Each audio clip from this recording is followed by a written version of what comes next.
Hi, welcome to the Unit 2.2a Solutions Chemistry Supplemental video. In this video, we are going to focus on solving question 3 from the 2.2a, 2.2b practice packet there, or launch, I should say. We didn't get to do it, so I'm going to show you how to do it here. I listed some steps for solving any of these type of problems where you're asked to find concentration, mass, whatever, and it involves the dissolution or dissolving of a salt, base, or acid. The very first step is to read and analyze the problem. This problem says determine the pH of a 3.0 molar HF solution. And they also give me the Ka, which is the equilibrium constant for the dissolution of HF, and they tell me that's equal to 7.2 times 10 to the minus 4.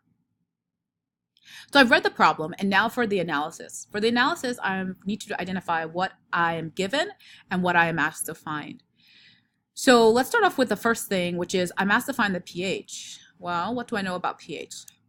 I know that the pH is equal to the negative log of the concentration of H+. So that means that if I want to find pH, I'm going to have to find the concentration of H+. All right, so I know what I need to find. The H plus and then the pH. And the information I'm given here is I'm given the concentration of HF. I'm told it's a 3.0 molar solution, and I'm also given its equilibrium constant. So I'm just going to write down, and I would, if I were you, take a moment to write down your given and find information.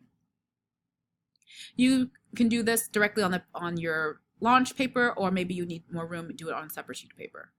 Pause the video if necessary. Okay, so now that we have read and analyzed the problem, our next step is to identify the substance as as an acid, base, or salt, and whether it's strong or weak acid or base, or soluble or insoluble salt.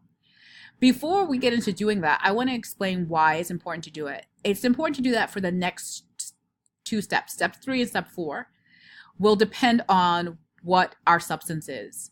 So that's why we identify it. So what do I mean by that? Recall, we're looking at what happens when you dissolve something. So that's taking something and dissolving it in water, and that's what we're doing in this little video here. And you may remember that not all dissolutions are the same. So what happens when you dissolve something in water depends on what that substance is. This chart sort of breaks it down. The substances are broken down into ionic compounds, and there are two types, salts and bases. Now, and these are metal hydroxide bases. Remember, metal hydroxide bases are ionic compounds, or salts as well. They are salts as well. But because their chemistry, the chemistry of and the way that they act as a base is so important, we're just going to continue to call them bases, but they are ionic compounds. Ionic compounds have a metal and a non-metal, and you can see that in both cases. The other type are molecular covalent compounds. There are only non-metals, and there are three types: acids, which have hydrogen in the front and Cu in the back. We also have molecular bases, which are amines. Those are the ones that have nitrogens with three things, hydrogens or hydrocarbons attached to them. And then, of course, there are polar molecules, which we won't really get into. Okay, so why is it important to know the difference between ionic compound and molecular covalent compound? That's because for ionic compounds, we write their reactants as solids, and for molecular covalent compounds, we write the reactants in an aqueous form. All right, the other thing that we need to know is whether or not we have a salt, base, or acid is because of the way that it breaks up. So salts and the metal hydroxide bases break up into their metal cations and then the non-metal anions. And for bases, that non-metal anion is going to be OH minus.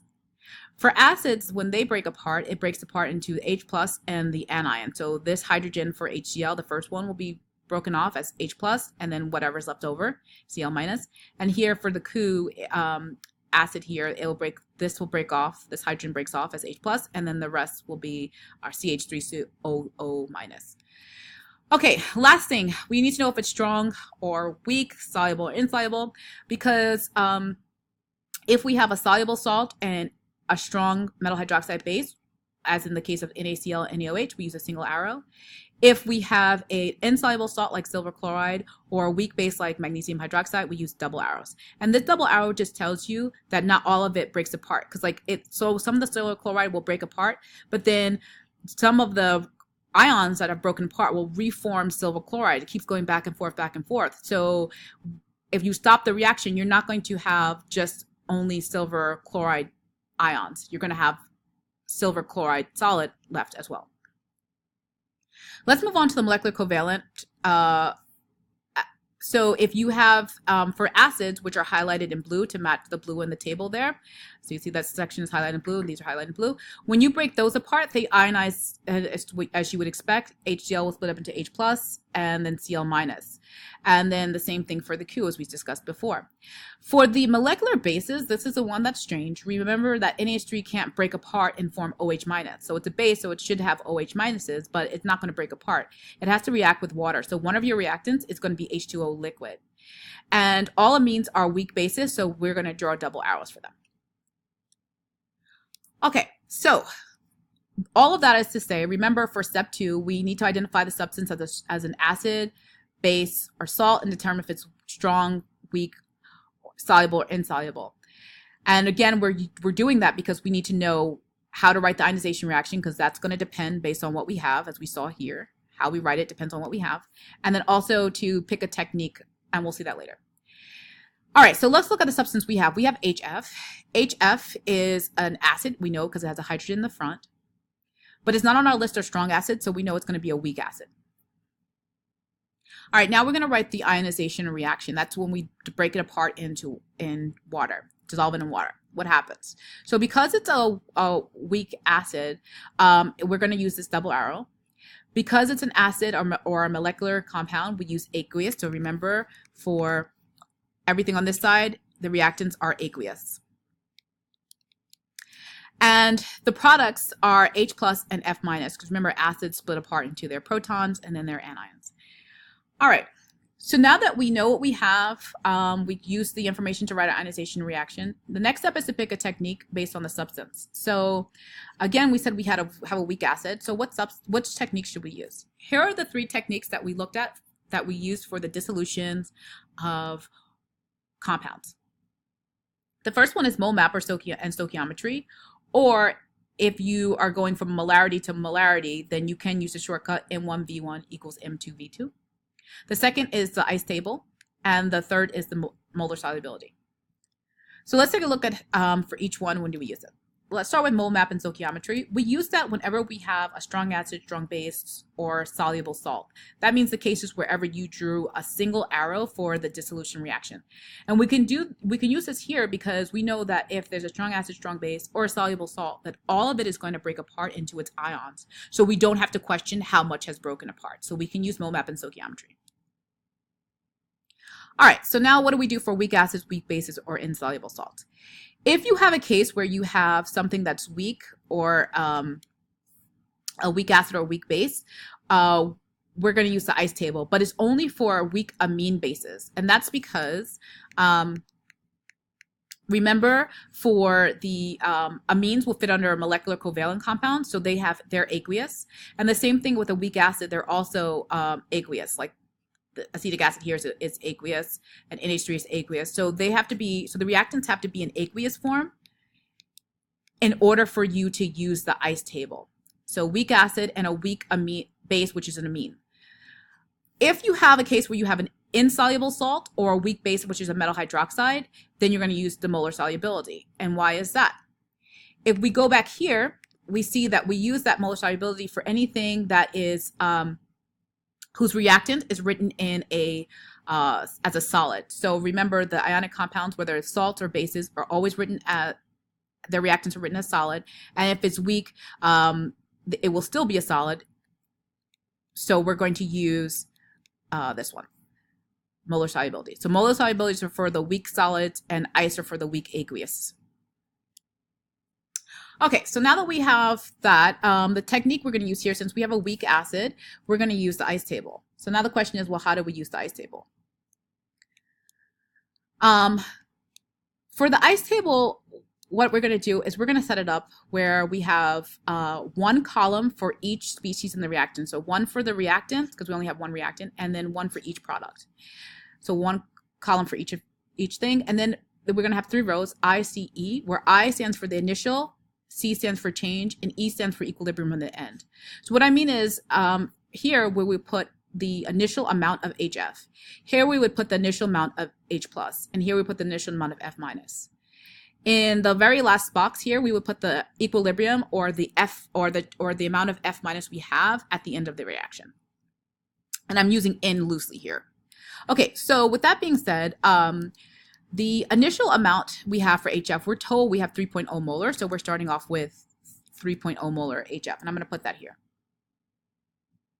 Now, when you start off a reaction, how much product do you have? Do you have any product?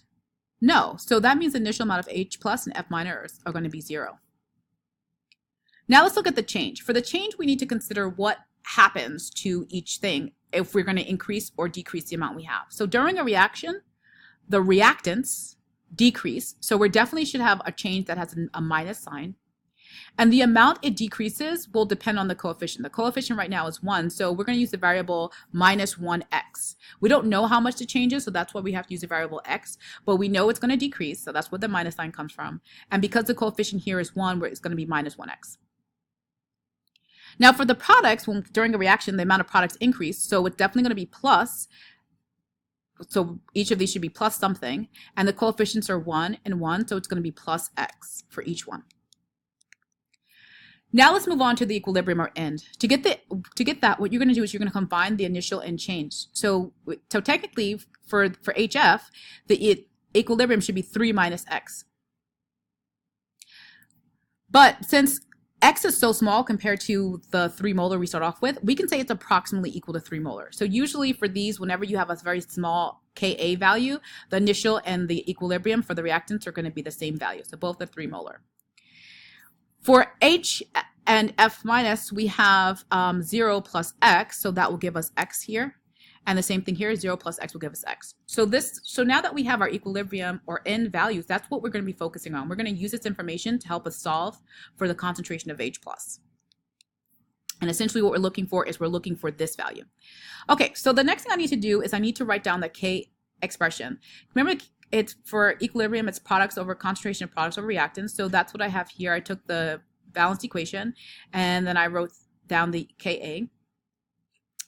And then once I have that, I can go ahead and plug in the values I get for H plus and F minus. So at equilibrium, each of these are x. So I'll plug an x in here and an x there. The concentration for HF is 3, so I plug the 3 in there. And I know my Ka is 7.2 times 10 to the minus 4, so I'll plug that in for Ka. So once I plug in my values, I should get something that looks like this. Okay, so now it's time to solve. We're going to solve using cross multiplication. I'm going to multiply the 3 in the denominator by the 7.2 times 10 to the minus 4, and the two x's get multiplied together, give me x squared. And so I should have something that looks like this now. To solve for x, I would take the square root of both sides, and I get x equals 0.0464. Now remember, x is my concentration of H. So if we look here back in our ice table, we have the concentration of H plus is x. Since I have that now, I can go ahead and plug that into my pH expression. pH is equal to negative log of H plus. So I plug in 0.0464, and then I get my pH is equal to 1.33. Cool. So if you need more help on this, if you need some assistances, please take a look at these videos, which are linked in the assignment. So there's more examples of ice tables. We also looked at molar solubility, and we went over that in class. And I'm not going to go over it here, but I have also linked additional videos if you need assistance on those. And finally, I'm also linking some solubility rules. I'll allow you to use this chart in the near future, but not towards the end of the semester. But it's hard to memorize all the solubility rules. So I'll let you use this on an upcoming exit ticket. This chart basically summarizes ions that are soluble, form soluble compounds on the left. So these are all soluble, but there are some exceptions. So for example, all chlorides are soluble with the exception of silver chloride, lead chloride, and mercury chloride. So the first one is for soluble compounds. The second one I have highlighted in red is for insoluble compounds. So these are all insoluble except for with these exceptions. So for example, all carbonates are insoluble unless you have a group 1 metal or an ammonium. All right, well, that will be it for this video. I hope you found this video helpful. Don't forget to do the practice problems that are linked in the assignment. Have a quality day.